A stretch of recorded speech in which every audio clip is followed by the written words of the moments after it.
وہ واقعہ جو تاریخ پر نقوش چھوڑ گیا۔ سابق صدر اور پاک فوج کے سابق سپہ سالار جنرل ریٹائرڈ پرویز مشرف ان خوش قسمت مسلمانوں میں سے ایک ہیں جنہیں اللہ کے گھر کعبہ شریف کی حفاظت کرنے اور اس کی حرمت پر اپنی جان کی بازی لگانے کی سعادت نصیب ہوئی۔ اس وقت کے میجر پرویز مشرف نے 1979 میں خانہ کعبہ پر قبضہ کرنے کی کوشش کرنے والے دہشت گردوں کے نرغے سے آزاد کرایا۔ پرویز مشرف مملکت خداداد اسلامی جمہوریہ پاکستان کے سابق صدر اور اس کی سرحدوں کے محافظ پاک فوج کے سابق سپہ سالار کی حیثیت سے یاد رکھے جائیں گے، مگر ان کا وہ کارنامہ جو ہر مومن کا خواب ہے، جس کی خواہش ہر مسلمان کی تمنا ہے، اس کے بارے میں بہت کم لوگ جانتے ہیں۔ 20 نومبر 1979 بروز منگل اسلامی سال کے پہلے مہینے محرم کی پہلی تاریخ تھی۔ خانہ کعبہ میں نماز فجر ادا کی جا رہی تھی۔ امام صاحب نے سلام پھیرا ہی تھا کہ کچھ حملہ آوروں نے ان کو گھیرے میں لے لیا اور لاؤڈ سپیکر اپنے قبضے میں لے لیا۔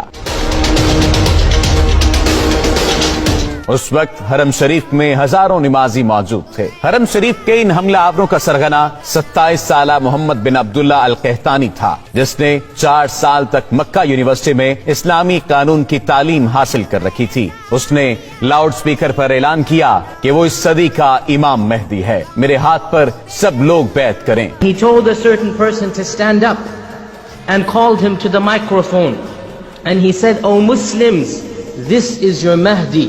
Give bay'ah to him." محمد بن عبداللہ القحطانی 500 ساتھیوں سمیت خانہ کعبہ پر حملہ آور ہوا تھا اور حرم پاک میں داخل ہونے کے بعد تمام دروازے بند کر دیے۔ ہزاروں نمازیوں کو یرغمال بنا لیا۔ اس گمراہ کن ٹولے نے مقام ابراہیم علیہ السلام کے قریب جا کر اسلحے کے زور پر دہشت پھیلانا شروع کر دی، زبردستی لوگوں سے بیعت لینا شروع کر دی۔ کئی صدیوں کے بعد یہ پہلا موقع تھا جب خانہ کعبہ عام انسانوں کے لیے بند کر دیا گیا تھا۔ سعودی حکومت نے ان حملہ آوروں سے نمٹنے کے لیے اپنی فوج بھیجی جو بری طرح ناکام رہی۔ سعودی کمانڈوز حرم پاک میں داخل تک نہ ہو سکے تھے۔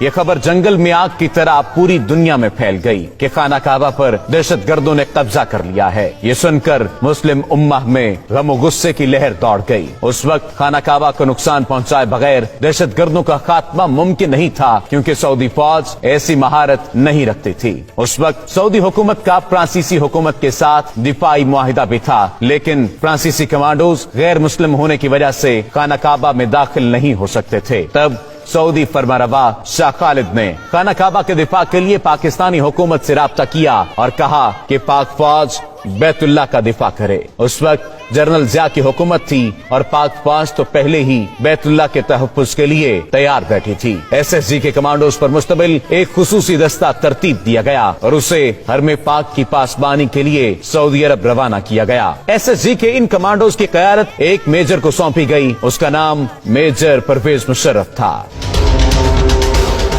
جب پاکستانی کمانڈوز کا یہ دستہ حرم پاک پہنچا تو اس وقت دہشت گردوں کے قبضے کو 1 ہفتہ ہو چکا تھا۔ پاک فوج کے کمانڈوز کا یہ ٹریڈ مارک ہے کہ اپنے دشمن پر اتنی تیزی سے حملہ آور ہوتے ہیں کہ انہیں سنبھلنے کا موقع بھی نہیں دیتے۔ یہاں پر معاملہ کچھ مختلف تھا، کیونکہ بات خانہ کعبہ کی حرمت کی تھی۔ میجر پرویز مشرف کی قیادت میں SSG کے کمانڈوز نے حرم پاک کا کیمروں کی مدد سے جائزہ لیا۔ میجر پرویز مشرف نے دہشت گردوں کی پوزیشن کو مارک کیا اور حکمت عملی بنانا شروع کر دی۔ میجر پرویز مشرف نے سعودی حکام سے کہا کہ مسجد حرام کے صحن میں پانی چھوڑ دیا جائے اور کمانڈوز کو ہیلی کاپٹر کے ذریعے مسجد کی چھت پر اتارنے کی اجازت دی جائے۔ اجازت ملنے کے بعد SSG کے کمانڈوز کا اصل ایکشن شروع ہوا۔ ایک طرف مسجد حرام کی چھت پر کمانڈوز اترنا شروع ہوئے تو دوسری جانب خانہ کعبہ کے صحن میں کھڑے پانی میں میجر پرویز مشرف کے حکم پر کرنٹ چھوڑ دیا گیا۔ اس فوری اور غیر متوقع کارروائی کی وجہ سے دہشت گردوں کے ٹاپ شوٹرز غیر فعال ہو گئے اور